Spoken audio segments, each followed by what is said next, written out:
एक भाई आए, बड़ा बुरा मुंह बना रखा था उन्होंने, ऐसा मुंह जैसे कड़वी नीम चबा रखी हो। मैंने कहा बात क्या है? बोले आज मेरे घर लड़की पैदा हुई। और तो मैंने कहा अच्छा बात है, अच्छी बात है भाई, तेरे घर में तो लक्ष्मी आई है ना। उन्होंने कहा मुनि जी 2 बेटी मेरे पहले से ही है, तीसरी बेटी आई। तो मैंने कहा कि लक्ष्मी, सरस्वती, दुर्गा, तीनों देवियां तेरे घर में आई। तो बोले मुनि जी मेरी समस्या यह है, इन लड़कियों को पढ़ाओ लिखाओ बड़ा करो, शादी विवाह करो, घर की संपत्ति को दूसरे के घर ले जाती है। मैंने कहा भाई वो अपनी भाग्य का ले जाती है, तू देने वाला कौन होता है? अपने किस्मत की ले जाती है। निवेदन करूं, लड़के का जन्म होता है तो आदमी ऐसा नाचता है, ऐसा नाचता है जैसे तारने वाला आ गया हो। अब तारने वाला आया या मारने वाला, ये तो वक्त बताएगा। तारने वाला आया है या मारने वाला, या तो समय बताएगा। जीवन के लिए एक भाई कह रहे थे मुनि जी मेरी समस्या है कि मेरे वंश का क्या होगा, मुझे वंश का अंश चाहिए। मैंने कहा जिसके घर बेटा पैदा नहीं हुआ क्या उसके वंश का नाम नहीं चला? और जिनके घर में बेटा पैदा हुआ है उनके वंश का क्या हुआ?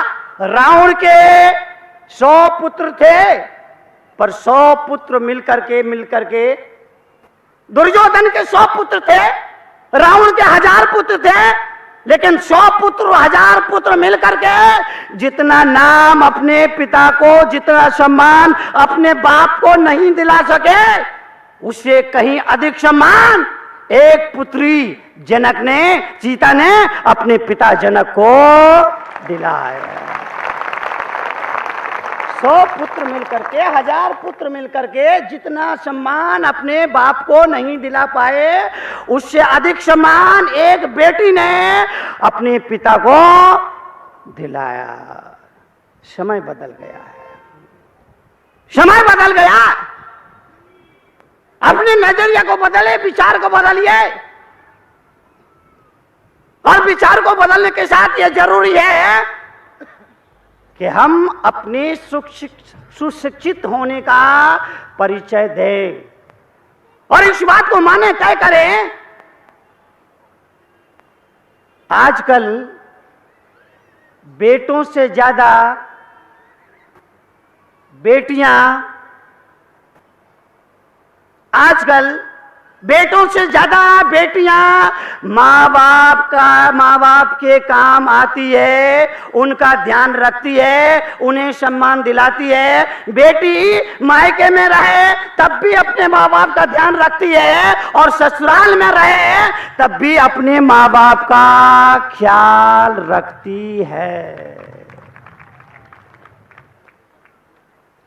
और ससुराल में बेटी को चाहे जो भला बुरा कहो सहन कर लेगी, लेकिन अगर उसके बाप को कुछ कह दिया, बेटी इसे सहन नहीं कर पाएगी। बेटा तो एक बार सहन कर लेगा, बेटा तो एक बार बाप के अपमान को सहन कर लेगा, लेकिन बेटी इसको सहन नहीं कर पाती है।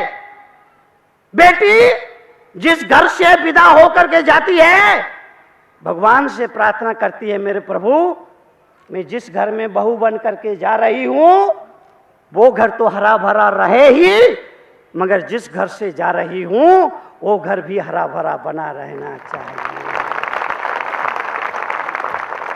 प्रार्थना करती है। इसलिए मैं निवेदन करना चाहूंगा, जीवन के लिए, जीवन के परिवर्तन के लिए आपसे अनुरोध, आपसे प्रार्थना, आपसे गुजारिश, भ्रूण हत्या इस देश में एक बहुत बड़ी समस्या। माता भ्रूण हत्या इस देश में एक बहुत बड़ी समस्या। सारी दुनिया की सरकारें चिंतित है। इस समस्या से निजात पाने के लिए हर तरह के कदम उठाने को तैयार तत्पर है। आपसे निवेदन गुजारिश, केवल सरकार अपने स्तर पर इस समस्या से निजात नहीं पा सकती है। हमको सोचना होगा, शास्त्रों में कहीं भी कन्हैया को मंगल नहीं कहा, सर्वत्र कन्याओं को ही मंगल कहा है। जब भी जुलूस निकलता है, जुलूस के आगे आगे कलश लेकर के कन्याएं ही चलती है, कन्हैया नहीं चलता है। हर धार्मिक अनुष्ठान में कन्या को मंगल के रूप में माना जाता है, और जब कोई माता भ्रूण की हत्या करता है तो मुझे लगता है वो पति हत्यारा है, जिसने अपनी पत्नी को भ्रूण हत्या के लिए प्रेरित किया। वो स्त्री हत्यारी है जिसने माता भ्रूण हत्या कराई, और वो डॉक्टर भी हत्यारा है जिसने भ्रूण हत्या के लिए इस कार्य को अंजाम दिया। उस डॉक्टर के हाथ में, उस पति के हाथ में, उस पत्नी के हाथ में एक मनुष्य की हत्या का खून लगा हुआ है, और एक ऐसा खून जो मेहंदी के रंग से भी छुप नहीं सकता, दब नहीं सकता। जीवन के लिए, परिवर्तन के लिए महत्वपूर्ण, जो महत्वपूर्ण है उससे ध्यान रखें। समस्या माता भ्रूण हत्या। 100 पुरुषों के बीच में 95 स्त्रियां रह गई।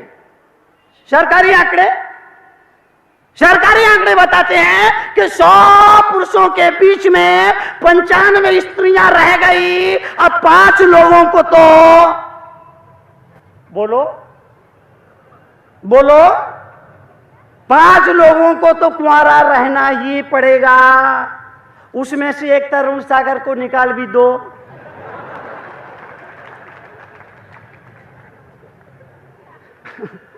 उसमें 5 में से एक तरुण सागर को निकाल भी दो, फिर भी 4 लोगों को तो कुंवारा रहना ही पड़ेगा। अब क्या होगा? समाज में व्यभिचार बढ़ेगा, समाज में बलात्कार जैसी घटनाएं बढ़ेंगी, समाज में संघर्ष बढ़ेगा, समाज में पाप बढ़ेगा। इसलिए निवेदन, नजरिया को बदलिए, विचारों को बदलिए। आरक्षण की बात चलती है, महिला आरक्षण। ए भैया इसको पीछे ले जाओ जरा, वो सब मंत्री लोग पीछे बैठे ना, पीछे चले। आरक्षण की बात चलती है, 33% महिला आरक्षण की बात चलती है। मैं इसके खिलाफ नहीं हूं, लेकिन इतना निवेदन करूंगा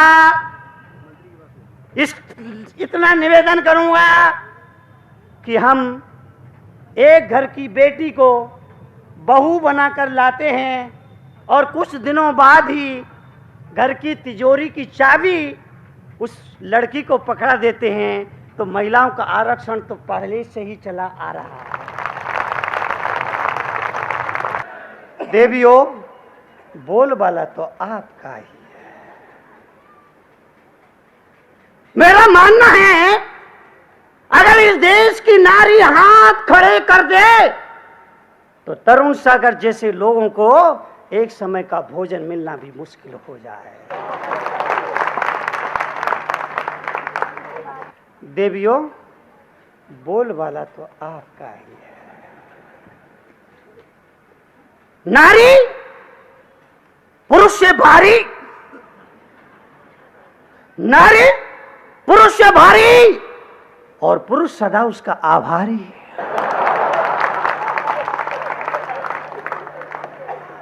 देवियों, बोलबाला तो आपका है। कहने को यह समाज भले ही पुरुष प्रधान हो,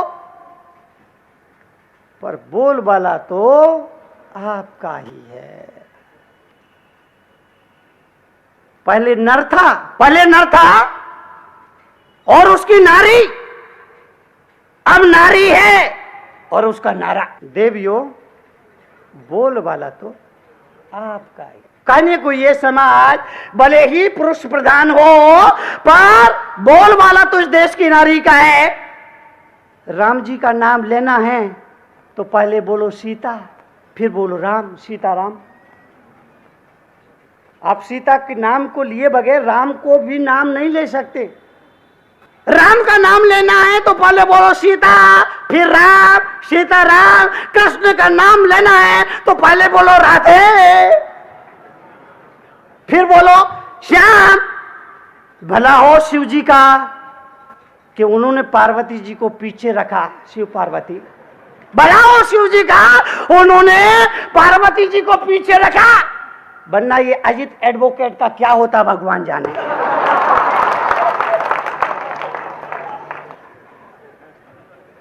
देवियों, बोल वाला तो आपका। मुझे नहीं लगता कि आरक्षण की जरूरत, मैं इसके खिलाफ नहीं जाऊंगा, लेकिन मुझे लगता है कि यह जन्मजात आरक्षण मिला हुआ है। एक अनजान लड़की को बड़ू वहां बना कर लाए और घर की चाबी उसको, बोल वाला तो आपका ही है। नारी नर से हमेशा बड़ी है। 50 रुपए का घड़ा और 500 रुपए की घड़ी है। देवियों, बोल वाला तो दुनिया ये भी जानती है कि प्रधानमंत्री को चलाता कौन है।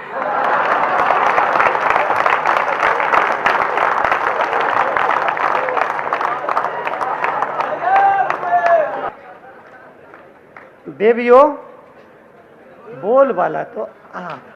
कल भी मैंने कहा था कि इस देश की नारी पर, इस समाज को, इस परिवार को संभालने का, आदर्श नागरिक बनाने का, सुसभ्य नागरिक बनाने का बहुत बड़ी जिम्मेदारी इस देश की नारी के कंधों पर है।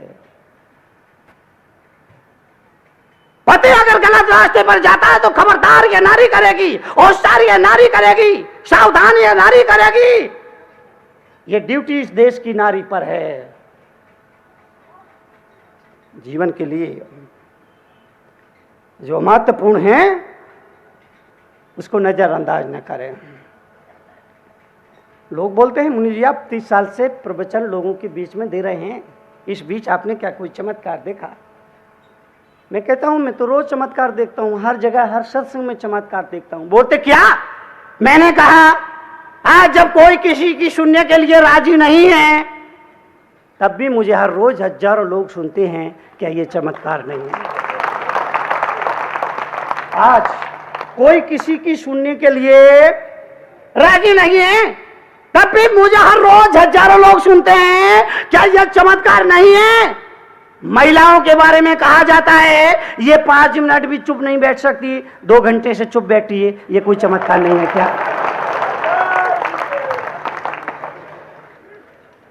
चमत्कार ही चमत्कार है। सड़कों पर देखो तो कार ही कार है, भोपाल दिल्ली में देखो तो सरकार ही सरकार है, और संत के दरबार में देखो तो चमत्कार ही चमत्कार। ये जो हजारों लोग यहां मौजूद हैं, इस पंडाल में, शहीद स्मारक में जो हर रोज हजारों लोग भीषण गर्मी होने के बावजूद यहां पर बैठे हुए लोग हैं, मैं निवेदन करूं मलैया जी, ये लोग लाए गए लोग नहीं हैं, ये खुद चलकर आए हुए लोग हैं।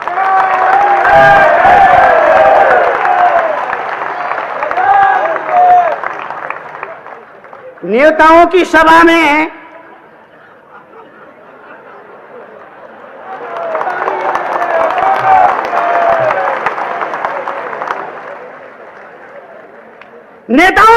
में लोग लाए जाते हैं, आना फ्री, जाना फ्री, खाना फ्री, नेताजी का भाषण फ्री, साथ में मिलेंगे ₹93।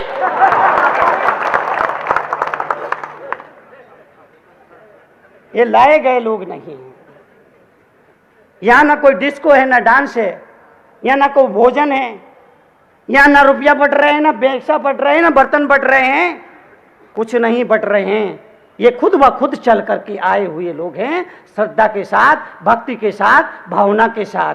आपसे निवेदन, जीवन के लिए, जीवन के परिवर्तन के लिए आप अपने संतों को सुनते हैं, बहुत अच्छी बात है।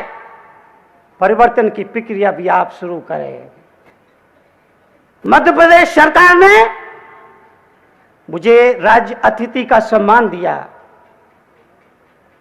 मुख्यमंत्री शिवराज जी चौहान,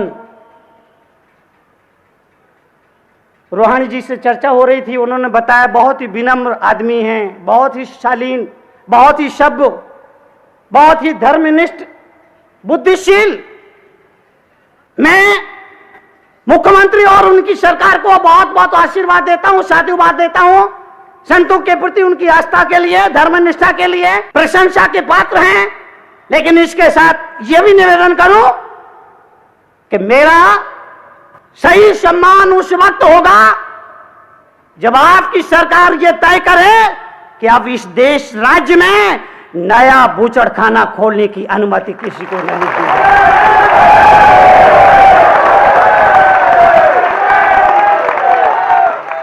मेरा सही सम्मान उस वक्त होगा जब आपकी सरकार यह तय करे कि इस देश के प्रदेश में नए बूचड़खाना खोलने की अनुमति नहीं देगी सरकार। इस देश प्रदेश में शराब के उत्पादन पर और उसके विक्रय पर पूरी तरह से प्रतिबंध लगाएगी सरकार। उस वक्त सही मायने में तरुण सागर जैसे लोगों का सम्मान होगा। अपने विचारों को बदलने के क्षण हैं।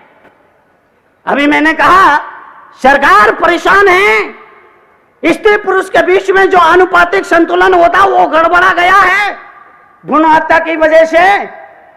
मुझे लगता है कि सरकार अगर इस दिशा में कठोर कदम उठाए तो ये समस्या पर समाधान पाना कोई बहुत बड़ी बात नहीं है।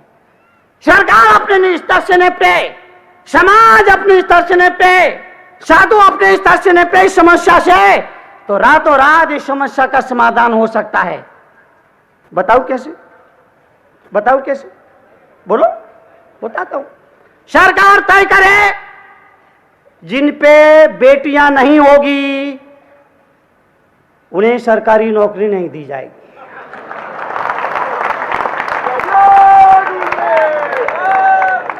फिर देखिए कन्याओं का महत्व कितना अधिक बढ़ जाता है। सरकार तय करे जिन पर बेटियां नहीं होगी उन्हें सरकारी नौकरी नहीं दी जाएगी अथवा उन्हें प्राथमिकता नहीं दी जाएगी। प्राथमिकता उनको दी जाएगी जिन पे बेटियां हैं, उन्हें दूसरे नंबर पे रखा जाएगा। पहले नंबर पे वो रहेंगे जिन पे बेटियां हैं। सरकार तय करे जिन पे बेटियां नहीं हैं वो विधानसभा लोकसभा का चुनाव नहीं लड़ सकेंगे। 4 बेटी हैं, लोहारी जी कह रहे हैं 4 बेटी हैं हमारे। इस समस्या से निपटना है ना, कुछ तो कारगर कठोर कदम उठाना पड़ेंगे। जिन पे बेटियां नहीं हैं उन्हें लोकसभा विधानसभा का चुनाव लड़ने का हक ना मिले। समाज अपने स्तर से निपटे, सरकार अपने स्तर से निपटे, समाज अपने स्तर से निपटे, समाज निपटे। जिन घरों में बेटियां नहीं हों उन घरों में अपनी बेटियां नहीं देंगे। समाज जिन घर में बेटियां ना हो उन घर में अपनी बेटी नहीं देंगे। समाज तय करे। फिर देखिए बेटियों के कितना महत्व बढ़ जाता है। मेरा अपना मानना है कि अतिथि के सत्कार में जो मात्र टी चाय, अतिथि के सत्कार में जो मात्र टी का है परिवार में वही महत्व बेटी का है। लोग मुझसे पूछ रहे थे मुनि जी आप किस पार्टी के हैं? कभी कांग्रेस के सारे लोग आते हैं, कभी बीजेपी के सारे लोग आते हैं। बोले आप किस पार्टी के हैं? मैंने कहा मैं जैन मुनि हूं और जैन मुनि टी और पार्टी से दूर रहता है।